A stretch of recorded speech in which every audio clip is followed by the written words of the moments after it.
Good afternoon, ladies and gentlemen. Just before we start, I want to remind you that a recording of this webinar will be available for viewing via a link which will be emailed to you. So keep in mind if you are experiencing any problems with the audio.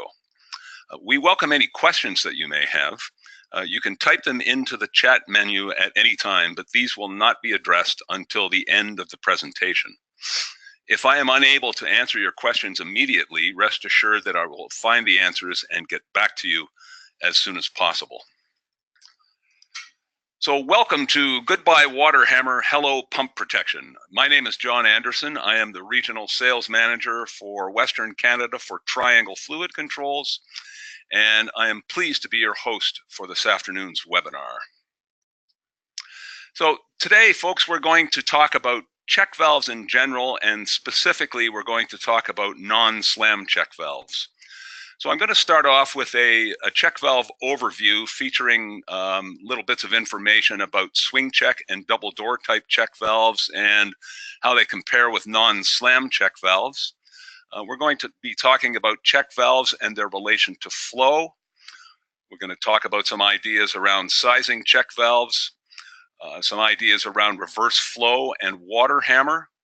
And we're also going to take a good overview of DFT non-slam check valve models. And throughout the presentation, I'm going to give you some examples of check valves, non-slam check valves at work in the field. And I'll give you an engineered example of non-slam check valves applied in the field as well. So let's get underway. So you can see on your screen a cutaway of a swing check type valve. I'll use this for comparative purposes because swing checks are ubiquitous. I would venture to say that they take up about 90% of check valves applied in general process industry. So the basic purpose of check valves is to allow flow to go one way and prevent it from flowing back the other way. Interestingly enough, this technology is about 2,000 years old, as the Romans used leather flappers to control the flow of water they were bringing in from the Tigris River. Not one type of check valve cover off all applications. I think you may be surprised to learn the number of people I come across in my daily and monthly dealings of people that think that a swing check would cover off every check valve application out there, and I'm pretty confident to think that by the end of this presentation, you'll agree with me. So check valves, as you can see again by the cutaway on the screen, should always be in the fully open position, of course, unless they're acting like a check valve and preventing reverse flow, which means that the disc should always be at the travel stop you can see on the inside of the body of the check valve. And check valves, regardless of type, whether they're swing checks, double doors, or non-slam check valves, should not be fluttering or chattering. If check valves are chattering, it puts a lot of undue mechanical wear and tear on them, and they'll wear out long before their time. And check valves should be sized for the application, not the pipe size. So let's talk a little bit about flow and check valves. Oftentimes, designers will simply choose a check valve for the line size. So as an example, if you have a 6-inch class 150 line, a designer or a maintenance person might specify a 6-inch class 150 check valve without any consideration for what the flow is. So you want to make sure that you're generating enough flow so that that check valve is in the fully open position.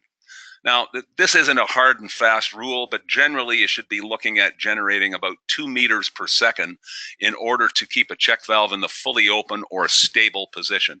And again, if the check valve is not stable, it could be chattering, and that puts a lot of undue mechanical wear and tear on the check valve, and it can wear out long before its time. Check valves should be sized for the application. So regardless of the type or style of check valve, the longest trouble-free service will come from valves that are sized for the application, not the line size, whereby the disc is stable against the internal stop and in the fully open position. Size matters. So a properly sized check valve will help to make a piping system reliable. It increases the lifespan of the system. By having the check valve sized properly, it eliminates disc fluttering or chattering, which contributes to the overall cost savings of a piping system. So if check valves are in a stable, fully open position and again are not chattering, then they don't need to be replaced before their time, which would entail a shutting down of a process, having a pipe fitter go out, take an old check valve out, put a new check valve in, which obviously would lead to undue cost. So unlike ball valves or gate valves, check valves are self-acting, meaning there's no outside means for turning them off and on. And they are flow sensitive, so they rely on the line fluid to make them work or open and close. It's been my experience that check valves are often overlooked pieces of equipment in piping systems. So if you think of check valves as flow actuated control valves, it actually puts a little bit more of an important spin on the oft overlooked check valve. And most check valves are designed for horizontal installation only. That isn't the case with DFT non-slam check valves, as they can be installed in horizontal, vertical up, or vertical down orientation. And you could imagine for a moment a swing check installed in a vertical down position with the flapper just hanging in the open position. Certainly not very practical. So again, here we have a cutaway of a swing check. You can see it's a pretty simple design. It features a high CV, so when that disc is in the open position, it's pretty much out of the flow path, which leads to a high CV. For those of you who may not know what the term CV refers to, that is essentially the flow capacity of a valve. Swing checks are relatively easy to repair, and most of them are ASME B16.10 face-to-face, which is the standard face-to-face dimension for most flanged valves. So on just about every pump out there, there is some kind of a check valve. And the check valve is there to prevent backflow from getting past the check valve, potentially damaging the pump by spinning the impeller the wrong way.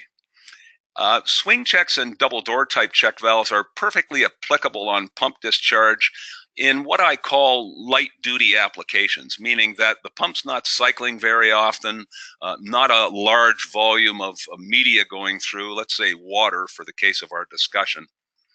But there are some scenarios where you have an inordinate amount of head coming back onto the pump, meaning that there are some reverse flow and water hammer issues that can occur. And when those scenarios come up, you really should consider the use of a non-slam check valve. One scenario is it's often an operating plant will draw its water from a local lake or river, and you'd have a pump house pumping the water up to the facility, sometimes straight up. So you could imagine in that case, if the pump tripped, you had a lot of head coming back onto the pump. If you have two or more pumps in parallel, dumping into a common header, and one pump trips, it puts a lot of back pressure on the other pump or pumps. You have a lot of head coming back onto the pumps, and in that case, a non-slam check valve may be indicated. The third and most common scenario is when a phenomenon called column separation arises.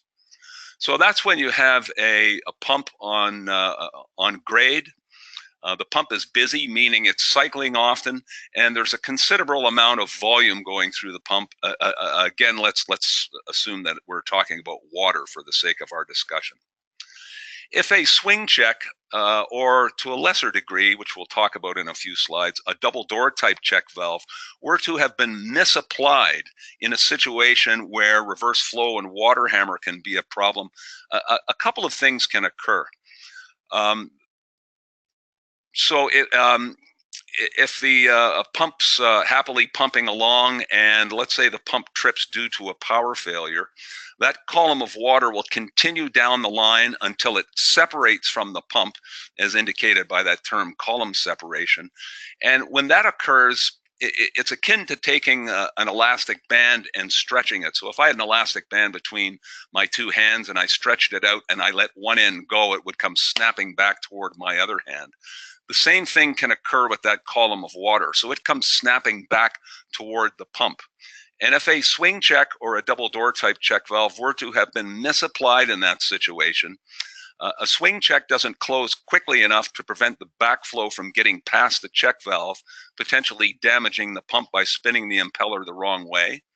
And when the swing check finally closes, it slams shut, and whatever backflow is behind that disc hits the disc. The energy has to dissipate somehow, and it does so in the form of water hammer. Now, folks, that occurs because a swing check and a double door type check valve require backflow for them to operate. A non-slam check valve, and you're going to see in a couple of slides what a good illustration of this, but a non-slam check valve does not require backflow for it to close. So it has a disc with a spring behind it. Flow pushes the disc open. As soon as the flow velocity starts to slow down, the spring starts to push the disc back towards the seat, and a non-slam check valve is designed to be closed just before you reach zero flow. Because it's closed just before you reach zero flow, it eliminates that backflow and the resulting water hammer that can occur by the misapplication of a swing check or a double door. And I think this next slide will help to make that a little clearer. So here is a typical curve showing flow velocity slowing down to zero, and you can see, so here we are at zero, and you can see a yellow line right here. Folks, that's typically where a swing check valve would close. So again, if we had a swing check valve on the discharge of a pump that was light duty, meaning that it's not cycling often, not a lot of volume of water going through, you could tolerate this little bit of backflow. However, if we're in a situation where an inordinate amount of head is coming back onto the pump, for example, when we have that column separation phenomenon, you want a check valve that's closed just before zero flow, because that's going to eliminate the backflow, which in turn eliminates the water hammer that can result, again, from the misapplication of a swing check or a double door type check valve. So here we have a double door check valve. Now, this is a little better in terms of closing speed, folks, because I don't know if you can see this clearly, but there's a coiled spring here with two cantilevered arms coming off that coiled spring. Those arms assist these doors in closing a little more quickly. But study after study has indicated that double door type check valves still don't provide good pump protection and guard against water hammer in situations where we have reverse flow and water hammer, and in turn, lots of head coming back toward the pump. If a double door type check valve sees a couple of slamming incidents, it's possible for one or both of these cantilevered arms to break off, and it's also possible for bits of the corners of the doors to break off and go downstream. So now you've got bits of metal going downstream, potentially damaging whatever components are downstream of the check valve, and you're left with a check valve that is not operating properly. And I'm just going to go back to the swing check for a moment. If a swing check, again, is misapplied on the discharge of a pump where reverse flow and water hammer can be a problem, and it sees some slamming incidents, it's possible for this hinge pin to crack and break off. And again, now you've got bits of metal traveling downstream, and you have nothing but a spool piece left on the discharge of the pump. In several instances, I've heard maintenance people tell me, say, you know, John, couple months ago, I picked up the disc from a swing check in my sump. What's going on? Well, that's exactly what's going on the discharge of their sump pump. They had a swing check misapplied. It had seen several slamming incidents. This hinge pin cracks, and you end up with the whole disc downstream of the pump. So really important to make sure that you use a non-slam check valve in those situations where reverse flow and water hammer can be a problem. So with DFT inline check valves, you have a disc that travels in line with the flow. Due to spring assist and short travel, by the time the forward flow velocity has decreased to 0, the valve disc has closed, and the valve disc has reached the seat, and the valve is already closed. DFT check valves also have the ability to be custom sized for low or intermittently low flow conditions, all in an effort to make sure that the check valve is in the fully open position and not chattering, even under low flow conditions. So how we're able to do that is some models of DFT check valves are designed so that the disc travels 1/4 inch per inch of line size. So if I had a 2-inch sample of a check valve, by simple arithmetic, you can deduce that that disc would have to travel 1/2 inch from being closed to fully open. And we can apply the same arithmetic to a 10-inch valve. The disc would travel 2.5 inches. An 8-inch valve, 2 inches. If we had a 1-inch valve,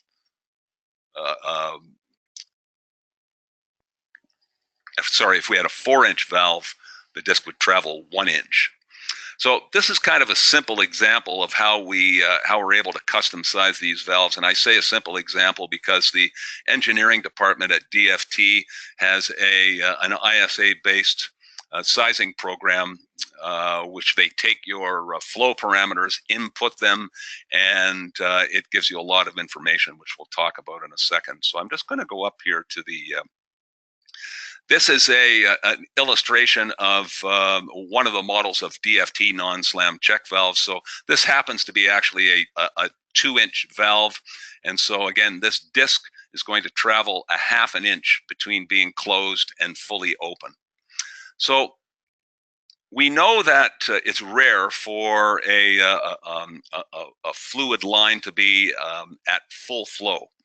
So let's just imagine for a moment that we have a 10-inch valve or a 10-inch line, and the highest the flow ever gets in that 10-inch line is most closely resembles full flow in a 4-inch line. So what we would do in that situation is to restrict the travel of the disc from 4 inches, like we would have in a 10-inch valve, to 1 inch, which would most closely resemble a full flow in a 4-inch line. So essentially fooling the check valve into thinking that it's a 4-inch valve, even though we have a 10-inch spool piece, all in an effort to make sure that that check valve is in the fully open position under low flow conditions.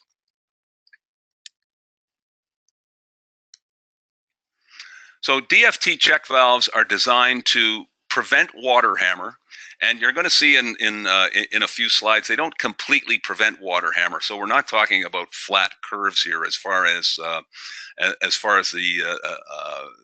generation of pressure waves. We're talking about it mitigates the effects of water hammer to the point where it's negligible. Generally speaking, DFT check valves crack at 1/2 psi differential pressure and are at maximum flow at 1 psi differential pressure. As I've mentioned before, DFT check valves can be installed in any position: horizontal, vertical up, or vertical down. It mentions with modification because once we get up to a bore size of about, say, 8 or 10 inch, depending on the model, it's possible that the weight of the disc could overcome the stiffness of the spring. In that case, we have springs available that are 2 or 3 pound springs, meaning that they require 2 or 3 pound differential pressure for them to open. Those springs are a little stiffer, and they will overcome the weight of the disc, making sure that the check valve is closed, even though it's in a vertical down position.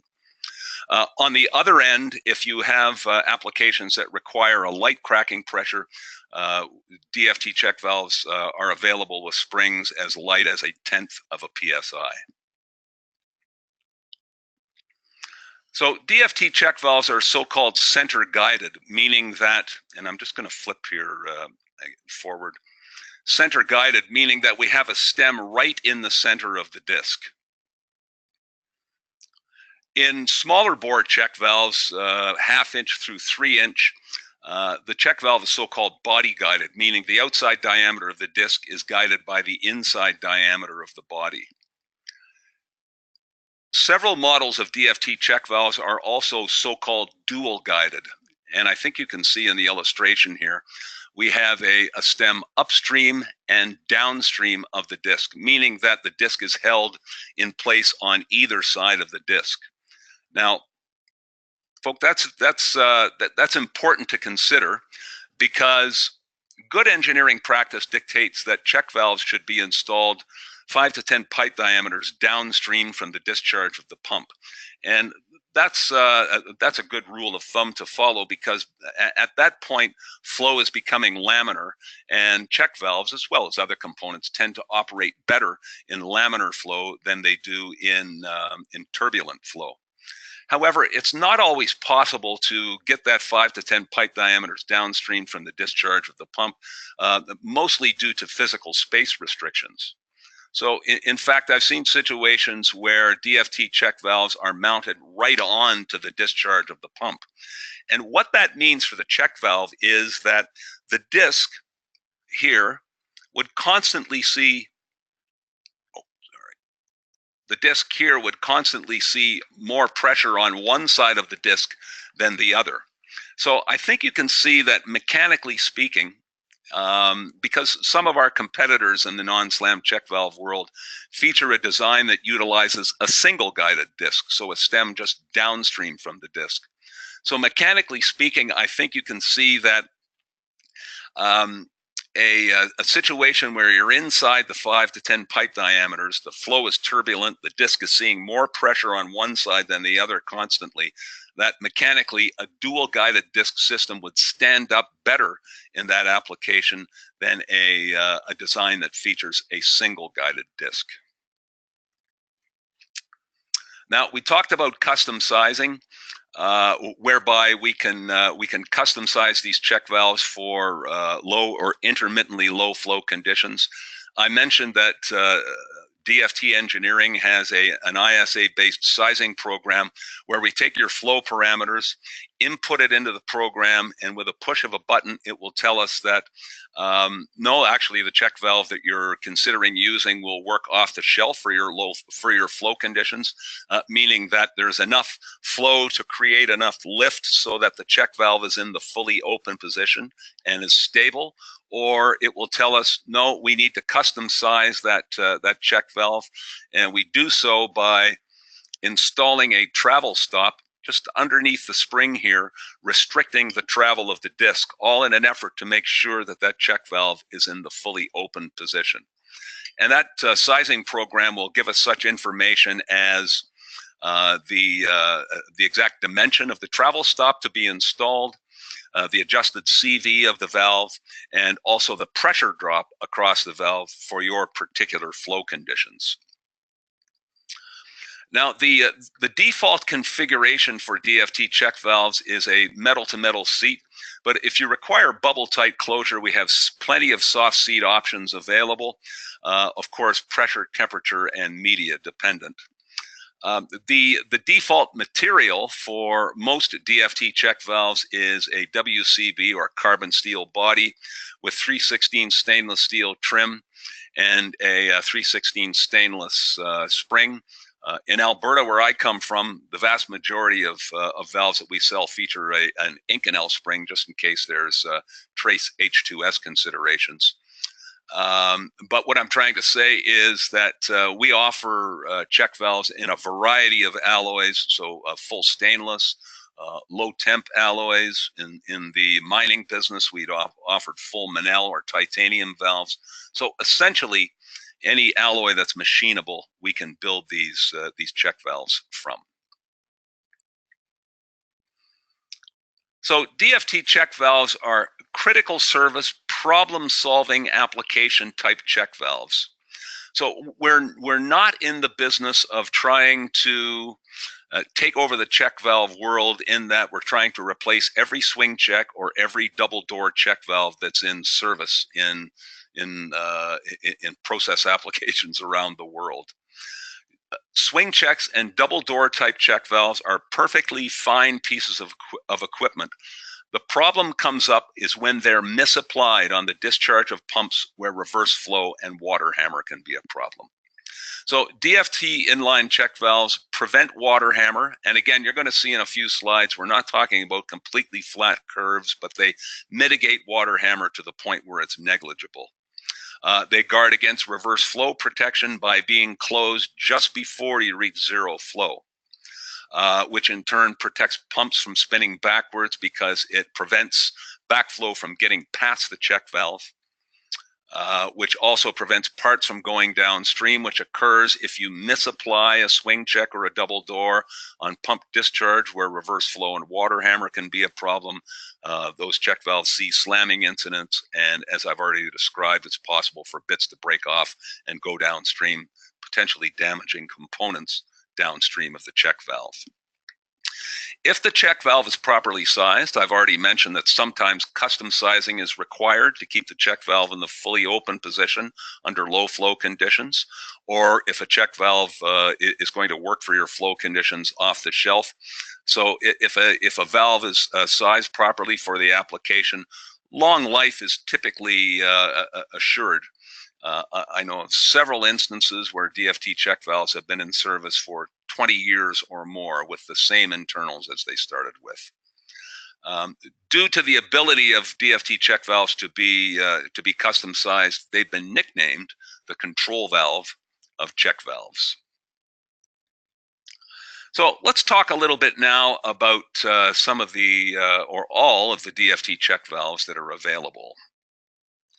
Here we have the DFT Excalibur, ladies and gentlemen. This is a raised face flange connection, split bolted body design that is ASME B16.10 face-to-face. So again, that's the standard face-to-face dimension for most flanged valves. So if you were to have a flange swing check misapplied on pump discharge, where reverse flow and water hammer can be a problem, and you wanted to replace it with a non-slam check valve, a DFT Excalibur would be a good choice, because you could slip that in without having to make any piping changes. This valve is available in flanged or butt weld ends, and it indicates that the valve is available 2 through 24 inch, which is indicated in the catalog. You would see an asterisk in the catalog that directs you to contact the factory if you require larger bore check valves than 24 inch. Incidentally, DFT have the ability to turn castings up to 54 inch in bore size.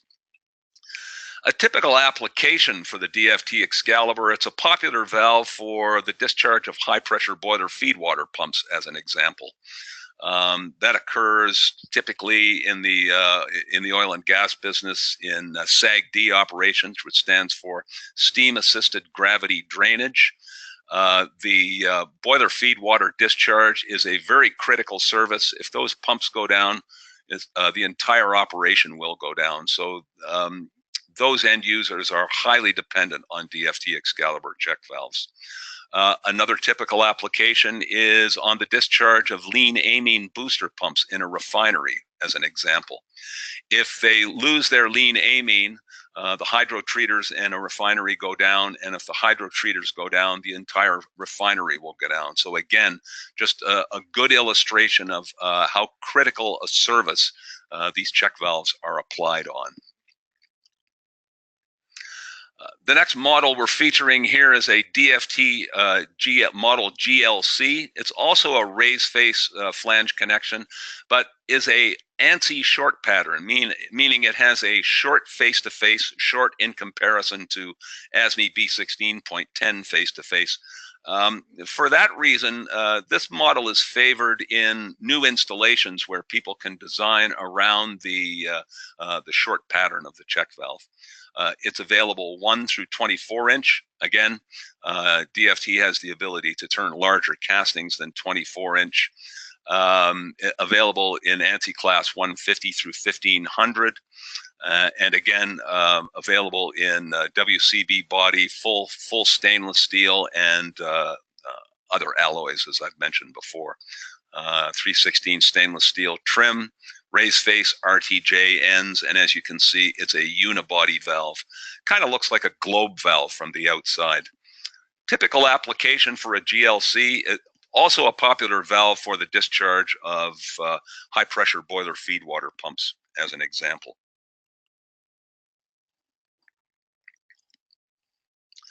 That brings us to the model PDC. Folks, this is a valve that's designed specifically for reciprocating compressors. So you would never ever consider the use of this valve on a liquid application. PDC stands for pulse dampened chamber.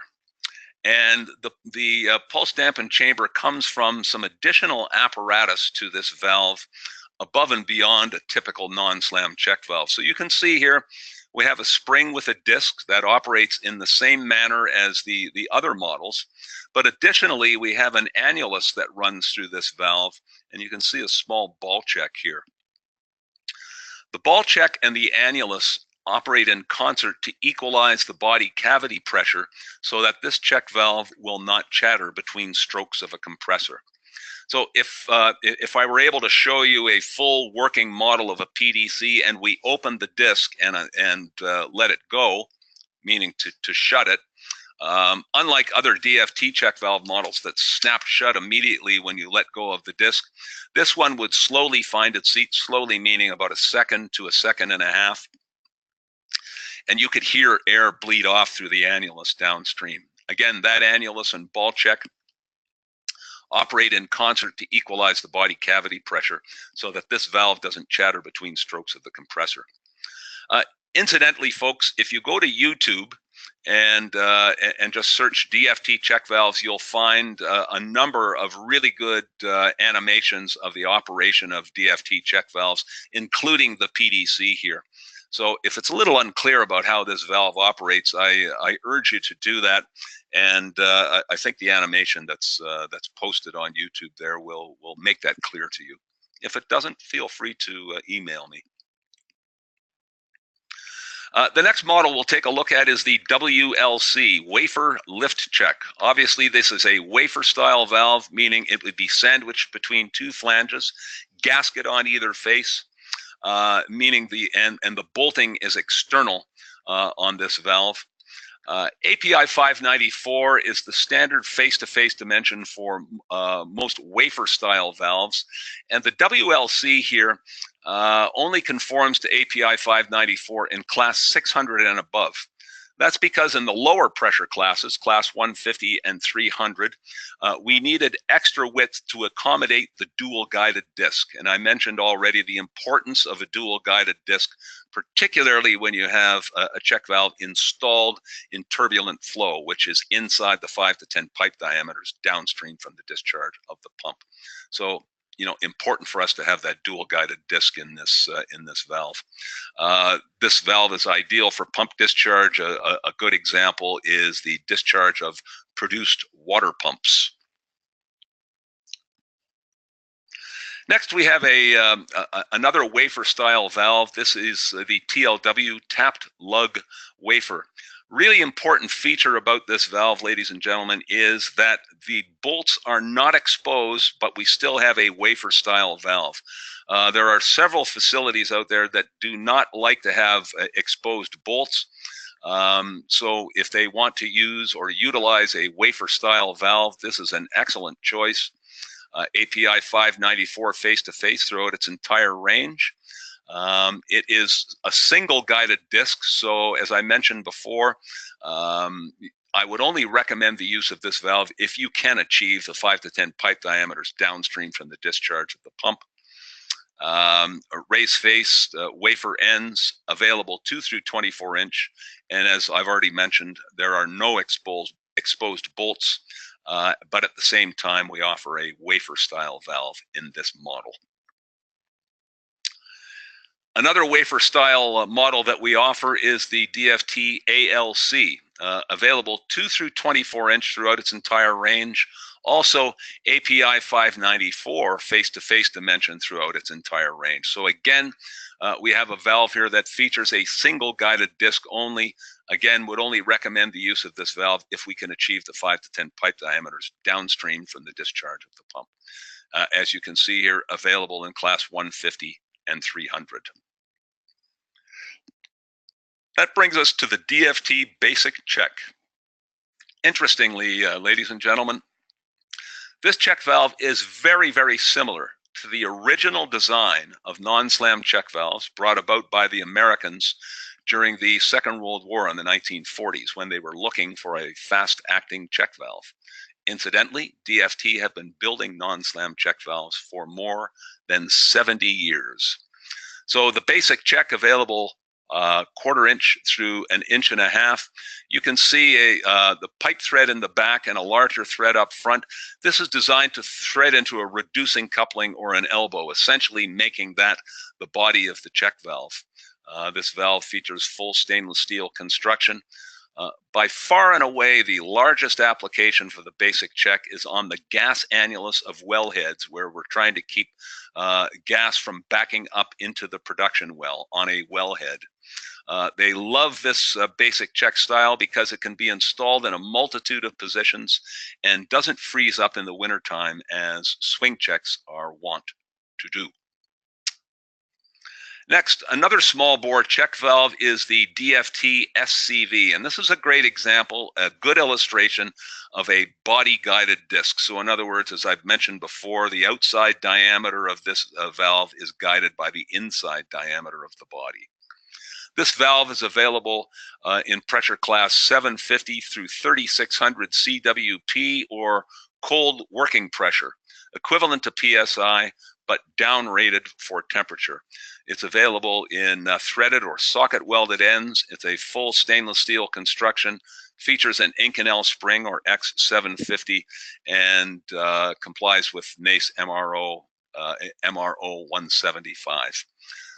Popular application for these valves: small condensate return lines, boiler feed water lines, and another kind of off non-slam application, a very popular valve for systems that operate on low pressure fuel gas. They love this valve because it features a very light cracking pressure, which allows the gas to go by and prevents fuel gas from backing up into the system.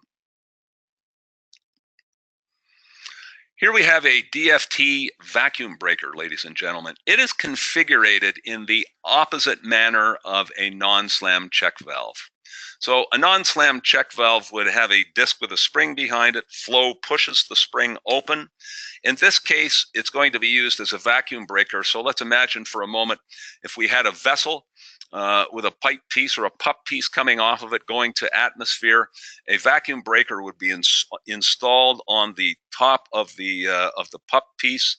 If the vessel went into vacuum, instead of fluid flow pushing the disc open, vacuum would suck the valve open, allowing atmospheric pressure to come in to keep the vessel from collapsing.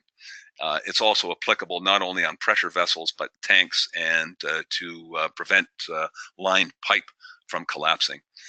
Incidentally, a couple of other models, particularly the WLC, can also be used as a vacuum breaker and would be installed in the reverse direction than you would install the valve to be used as a non-slam check valve.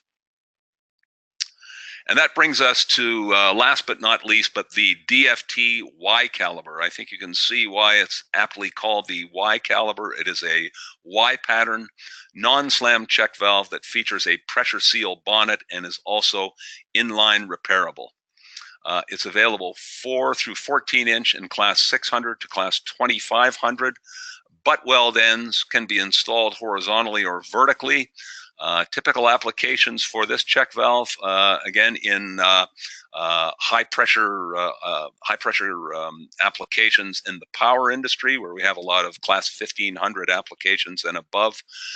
It's also utilized in the oil and gas industry on the discharge of high pressure boiler feed water pumps, also used on the discharge of DEA, or again, lean amine booster pumps. Again, very critical service applications where end users are very dependent on this check valve and expect them to operate properly over a long period of time. So let's talk about water hammer, and this is the, or at least one of the dictionary definitions of water hammer.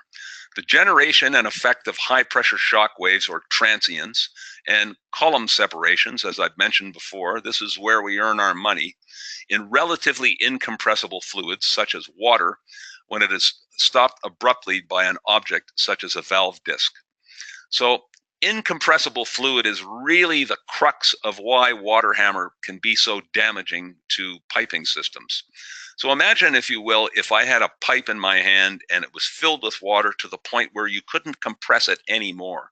So that means if I tried to stuff in one molecule of water on one side, another molecule of water on the other end would have to be displaced. That means, again, that you cannot compress that water anymore. So imagine for a moment a slug of compressed water traveling down a pipeline at a high velocity, and let's say a gate valve from an emergency shutoff valve were to be suddenly introduced to the pipeline. The water hits that gate. Because it's compressed to the point where it can't be compressed any longer, or anymore, I should say, the energy would have to dissipate somehow, and it would do so in the form of water hammer. Some of the symptoms of water hammer include noise, vibration, ruptured piping, and equipment damage, all because water hammer takes the rated pressure of a system far beyond its rating. So although the check valve takes the brunt of the punishment in a water hammer situation, again, because of the misapplication of a swing check or a double door check valve on the discharge of a pump where reverse flow and water hammer can be a problem, those pressure surges radiate out to all of the other components within that closed loop system. So you're running the risk of damage to other system components such as pressure, temperature controls, expansion joints, control valves, pipe racks, and alike. So really, really important to consider the use of a non-slam check valve and eliminate those pressure spikes from your system. Here we have some examples of some of the pressures that can be generated due to water hammer incidents. Now, this example is based on 25 feet per second velocity, which is smoking hot. However, it's all relative. So in a class 150 system based on this, you could generate up to 1,735 PSI with a water hammer incident. In a class 300 system, 2170. In a class 600 system, 2,950 PSI. Obviously, well beyond the design pressure rating for a particular closed loop piping system. Now you can see a graph at the bottom here, a unitless graph, ladies and gentlemen, with pressure spikes that can be generated through the use of a conventional swing check. Again, on the discharge of a pump where reverse flow and water hammer can be a problem, and the corresponding pressure spikes that would be generated through the use of a silent check on the discharge of a pump, silent check or non-slam check valve. Incidentally, there are several terms that refer to a non-slam check valve: silent check, axial flow check valve. Some people refer to them as piston checks, nozzle checks. They are all catch-all terms for non-slam check valves.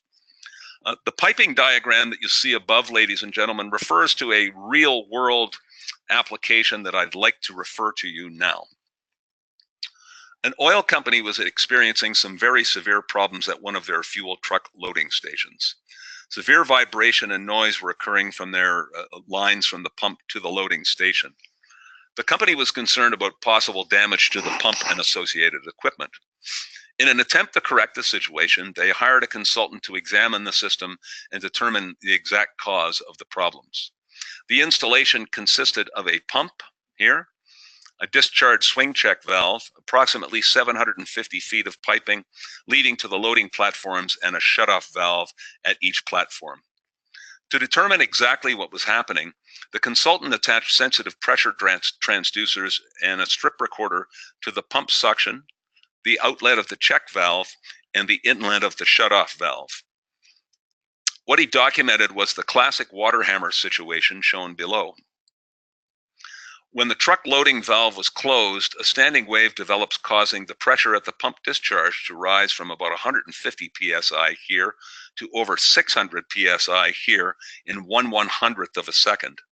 The pressure spike obviously caused severe stress in the system piping, the pump, and other system components. With an effectively closed system, the pressure spike caused smaller continued pressure instability for approximately 2 seconds more. Experience indicated to the consultant that this water hammer occurred due to the use of a swing check valve on the discharge of the pump. A swing check valve closes fairly slowly and allows backflow to occur. When the valve finally closes, the backflow is abruptly stopped, causing extremely rapid pressure buildup, also known as water hammer. The solution was also very easy for the consultant to recognize and recommend: a DFT Excalibur non-slam check valve.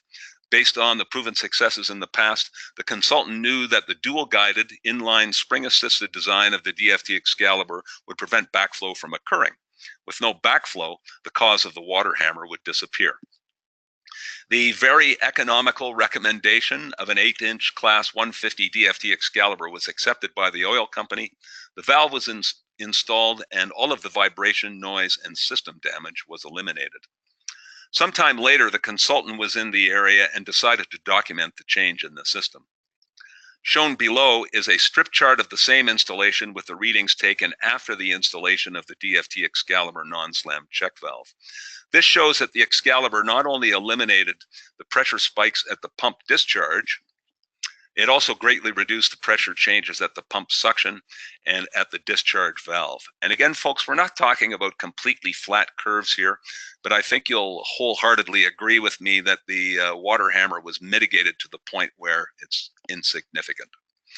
Folks, this is literally one of hundreds of thousands of examples of how DFT non-slam check valves used on the discharge of pumps where reverse flow and water hammer have mitigated pressure surge problems for many, many clients of ours in several different process industries throughout the world.